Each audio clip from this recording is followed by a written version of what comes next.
Okay, so here we go. I'll take a little bit of your time here. Welcome, and hopefully we've got a good start here to our Wednesday. So I have been updating the assignments when they are coming in, so we know real time what our grade is. And so if you are missing any work, it is important that Tuesday that comes in. That is the last day in which stuff comes in, especially for you, since you are seniors and graduation, all that stuff is there. So we want to make sure that you are staying on top of stuff. All right. And so if for some reason that you're struggling and you need some additional help, please let me know. Bottom line. Okay. So today I want us to continue with communism in crisis. And it really is. In the 1970s and 80s, communism definitely is in a crisis mode. It's not to say that the West isn't as well, but for some reason, the West is able to, in the 70s and the 80s, economically weather the storm a little bit better because the ability to borrow and their economy, even though it are struggling, it still has a good bones, good framework to it. For the communist world, realistically, the Soviet Union has been the primary subsidizer of some of these countries. Significant amount of aid is going to them by the Soviet Union, and it's starting to really have a toll on the Soviet economy and their ability to maintain their standard of living. Cuba is a big benefactor. Eastern Bloc countries are a big benefactor. And up to 1984, one would say the Soviet Union had done, or at least 1980, I should say, the Soviet Union had done a fairly decent job of containing communism where it's at.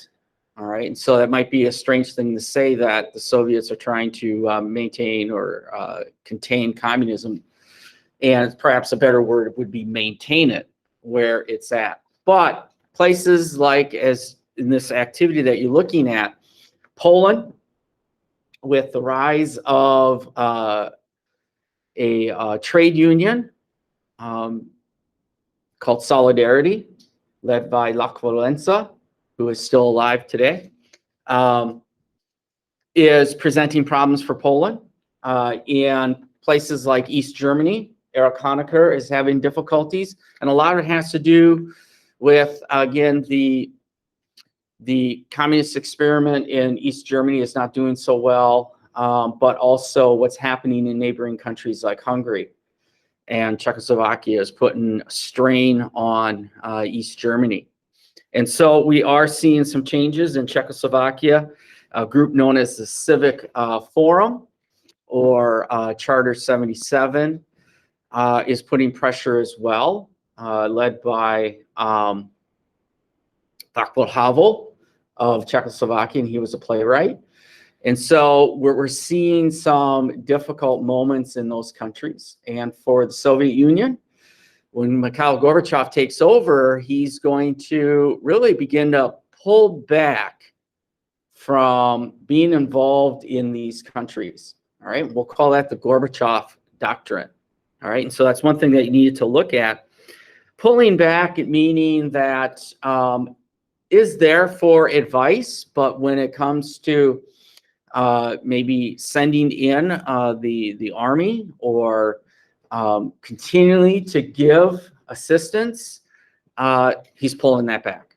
And that is starting to create a vacuum. And opposition groups in those countries are realizing, yeah, that's the case. They are pulling back here. And so that has destabilized. Now, people in the Soviet Union is also seeing what's happening. And the Soviet Union, does anyone know how many republics make up the Soviet Union? Anyone want to speculate a number-wise? 19. Okay, we got 19. What do you got? 13. Okay, we got 13. All right, let's go for one more.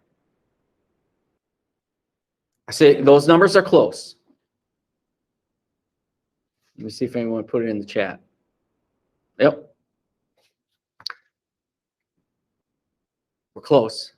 It's in between that. We're looking at 15. 15. And Russia by far is the biggest, but the Soviet Union is a multinational company, or not company, country, and nationalism, and that was one of your questions. Nationalism is starting to percolate to becoming an issue. People in the Baltic states are expressing the same views that people in Romania or Czechoslovakia or East Germany, Poland, they're all expressing. And so they're seeing what's happening and they want to see it happen at home as well. And Mikhail Gorbachev has initiated 2 new policies as well, Perestroika and Glasnost, with a little Uskrina, which means just accelerate. And it may not be happening fast enough. We got a little video clip here to kind of highlight some of the problems in the Soviet Union that is going to contribute to the Soviet Union not being the Soviet Union. All right, so let's take a look at what is happening in the Soviet Union. Let me mute my mic.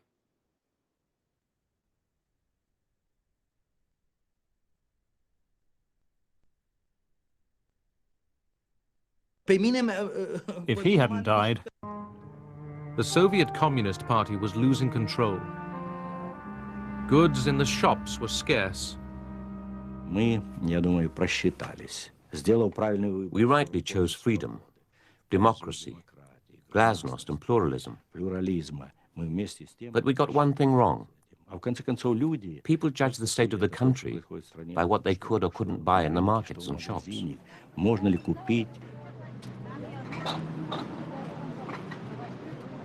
Many older people found the pace of change upsetting. We promised that things would get better, but things were getting worse and worse. We should have allowed freedom of trade, but Gorbachev didn't dare. Making the transition to a market economy was hard, but they did allow the opening of Moscow's first McDonald's. The young wanted pop music, fashion, the chance to make money, the right to travel. society moved on and the party stayed where it was. People started running like rats from a sinking ship. Gorbachev gave Soviet citizens for the first time the freedom to demonstrate.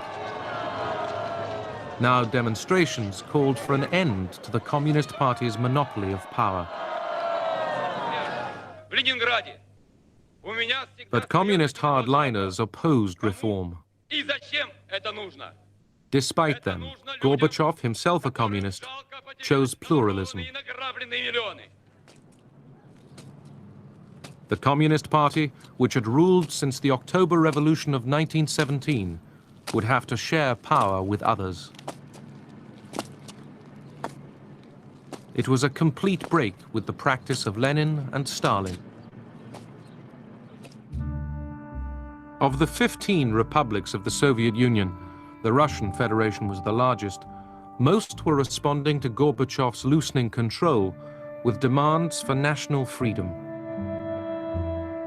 In the Baltic states of Estonia, Latvia, and Lithuania, annexed by Stalin in 1940, the demand was total independence.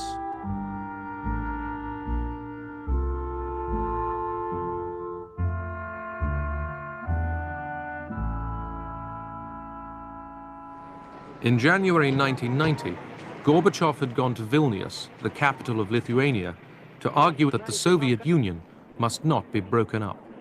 Перестройка, с одной стороны, вот она открыла возможности через демократию, гласность, через признание реальности. А реальность — это то, что мы многонациональное государство, и мы должны считаться с народом. Это не Америка. Despite Gorbachev, the other Baltic states, Estonia and Latvia, followed Lithuania's lead and also demanded independence.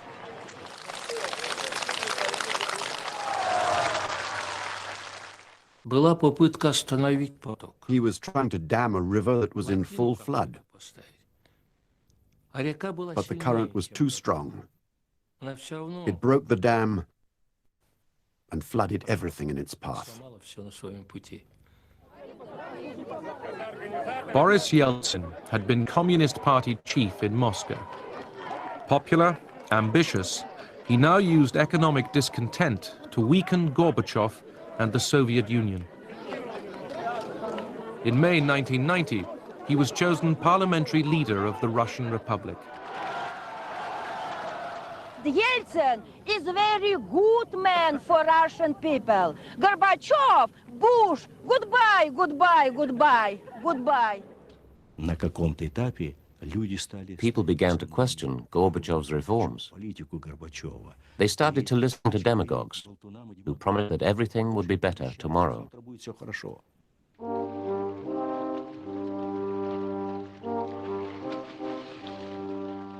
Yeltsin's struggle with Gorbachev was out in the open. Russia, richest of the republics, would be Yeltsin's road to power. Gorbachev would never really acknowledge that the Soviet Union would break up.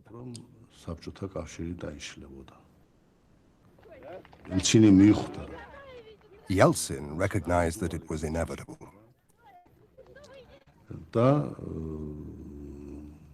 And he was one of the first to take the initiative, saying that Russia should declare its sovereignty and independence. Indeed, that's how he actually urged the other republics to become independent.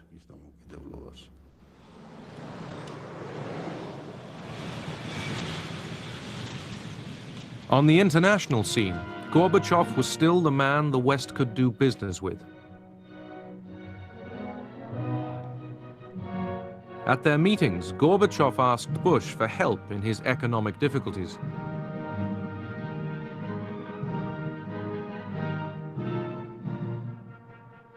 Bush warned Gorbachev not to use violence if the Baltic states pushed for independence. It looked like the Soviet Union was coming unstuck a little bit. At that point, I think we started to believe we were in a race to try to finish the business of ending the Cold War with Gorbachev still in power.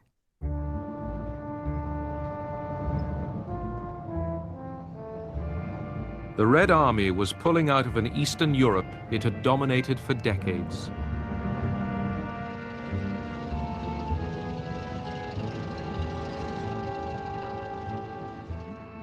In Germany, the troops would leave a question mark behind them. Divided by the Cold War, Germany was moving towards unification. Would the Soviet Union really allow a united Germany to belong to the West's military alliance, NATO?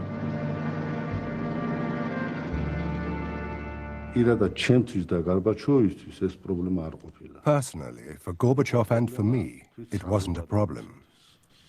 But it was a problem for Soviet society, which had gone through the terrible war with fascist Germany and suffered the death of 20 or 30 million people. They really ended up not having any other alternative. If they really meant what they said about we will not use force to keep the empire together, that meant that a country should be free to choose its own alliances.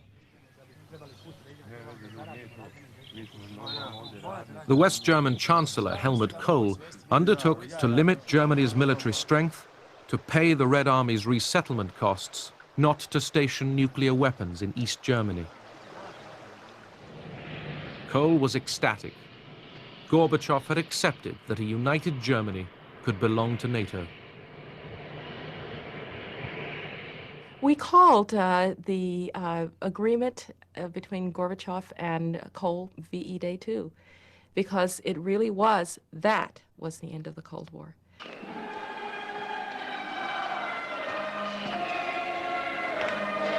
The divided Germany at the heart of the Cold War was reunited.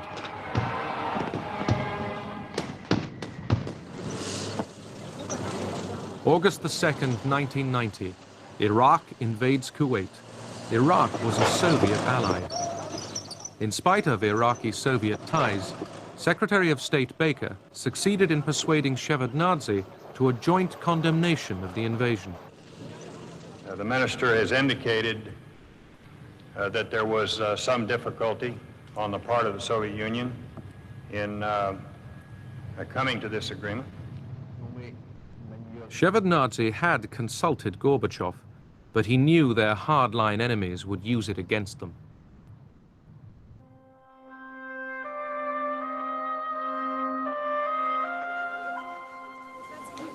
In Moscow, the daily lines for food grew longer. Tempers rose.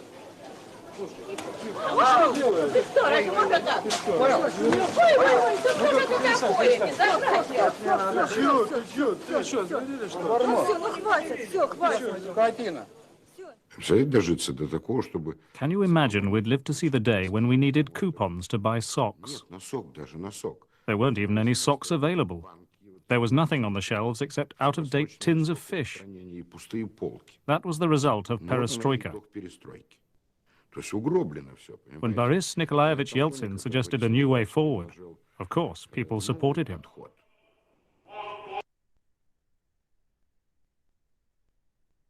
You can see with the Soviet Union, there's quite a few problems that they are being faced with.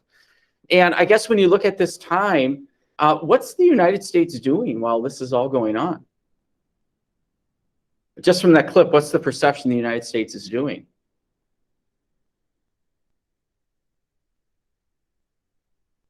They think that the Cold War is going to come to an end and the Soviet Union is going to fall apart. So they're trying to kind of speed up that process. So Gorbachev, who was a little bit warmer to the United States, would still be in power for that. So yes, the United States is sensing that this is a moment. Something's going on, and some of these holdovers from World War II and issues that have remained in the Cold War, they're trying to kind of tighten those up. Our Cold War policy really is changing real time, and in some cases it's creating some tension within the United States on how much pressure should we be putting on the Soviets. They're getting enough pressure from the Eastern Bloc. The unification of Germany is a big one. That is a big piece there. And for Gorbachev, that's a big kink in his armor. The hardliners in the Soviet Union do not like what he had done. He pretty much agreed to unification of Germany with a huge fat subsidy coming from Germany that dealt with like the resettlement of troops and all that stuff. But some people in the Soviet Union had said, it doesn't matter how many millions of Deutschmarks you got from Germany, you still had over 20 to 30 million Soviets died in World War II, and you can't put a number on it. So that's a big piece there. You can see that the Soviets are pulling troops out of Eastern Europe, and that's creating some destabilizing pieces, not only in those countries in the Eastern Bloc, but also in the Soviet Union and the economy. Perestroika is not delivering on the changes that people are looking for. It's still, 1985, he takes over. It's 1990, 5 years later, and people are still struggling to find just basic necessities. I always kid about, toilet paper, but realistically, the basic things. If you go to the grocery store and you can't get those basic things, then there's some problems. We even know that, it's like when the pandemic hit, you go to Target, you go to Cub, you go to any of those places, and the shelves are bare, and there are some factors that led to that. Here, for the Soviet Union, it's about state planning. And not that they didn't have fruit in the fields or in the orchards that could make it to the market. It's about the process of getting it from the fields to the market, that was a problem. State planning is a part of it. In Poland, when they were making the changes, and they did almost like a crash course approach here, their measurement was eggs. You know, they could go to the grocery store and eggs would be like $1 for a dozen. During the first few months of their shift, eggs, well, during that first week, eggs started skyrocketing almost to $10 for a dozen of eggs. And then all of a sudden, the price started going down. They got a sense that, okay, the market is adjusting. Soviet Union, it doesn't seem to be working. And the idea of pluralism, so Glasnost is this idea of openness, and Gorbachev perhaps is naive to think that at the end of the day, people are still going to pick communism, but they wanted pluralism. They wanted choice of individuals. And Boris Yeltsin is going to be the person that's going to kind of step in and ride that wave there. You know, Gorbachev, he's popular outside the Soviet Union. Inside the Soviet Union, you heard that one lady who said goodbye to Gorbachev. Outside, he is popular. In June of 1990, Gorbachev actually came to Minnesota. I remember he came to Minnesota. You know, I was 23 years old when he came to Minnesota, and it was you know, around this time, and so it was a goodwill tour for Mikhail Gorbachev. I suppose some of us are probably, you know, in hindsight said maybe he's just checking out, you know, a future place to live, you know, if the Soviet Union collapsed. But he came, and our governor treated him to a Minnesota dinner, which meant you got to have walleye. So Gorbachev had walleye and visited a number of stores. I remember I-94 being completely shut down because in order to allow Gorbachev to kind of zip up and down I-94 and make his way to the airport or make his way to the University of Minnesota. But he did come. He was treated in many ways like an international rock star, kind of like our president earlier when Ronald Reagan had gone to the Soviet Union. He was treated almost like a rock star in the Soviet Union. So you had some strong personalities here. So when the Soviet Union does collapse, people do have a little, you know, feel a little sorry for Mikhail Gorbachev. And here you got a guy who's trying to fix the system, and it just doesn't seem to be working. Now, his counterpart in China, Deng Xiaoping, he's willing to do this modernization, change the Chinese economy, but we know he's not going to be interested in changing the political system at all. Communists are still going to be in total control. All right. Do you have any questions on what you saw? Tomorrow, we'll probably take a look at the coup, because the Soviet Union will have a coup that will contribute to his collapse. But any questions about what was seen up there? Or anything that you have in regards to Mikhail Gorbachev and any of his policies?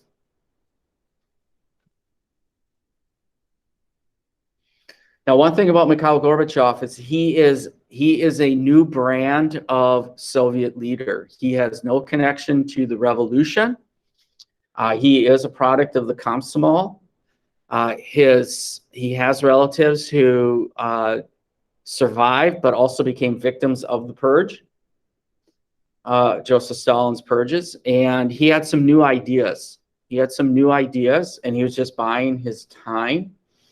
And one person that allows him to really kind of get into that inner circle is Yuri Andropov, who had been the fourth Soviet leader before he had passed away. And so in many cases, Mikhail Gorbachev is doing some of the changes that Yuri Andropov wanted to try to do earlier in the 1980s, but was unable to because of his health. So there we go. Mikhail Gorbachev. All right, so with that, you know, your assignment is to, you know, take a look at Gorbachev's policies, and there are a number of handouts, and you do have to glean through those handouts to find some of these elements, but really I would focus on those. And then when you look at these countries, these are the four. And in many cases, their transition from communism to a non-communist, more democratic system, it's going to vary. We don't have the real violent one on here with Romania, but Poland is a little contentious as well. All right. Hungary and Czechoslovakia, a little bit different. East Germany, again, like I said, many of what happens in these countries influence what happens in East Germany.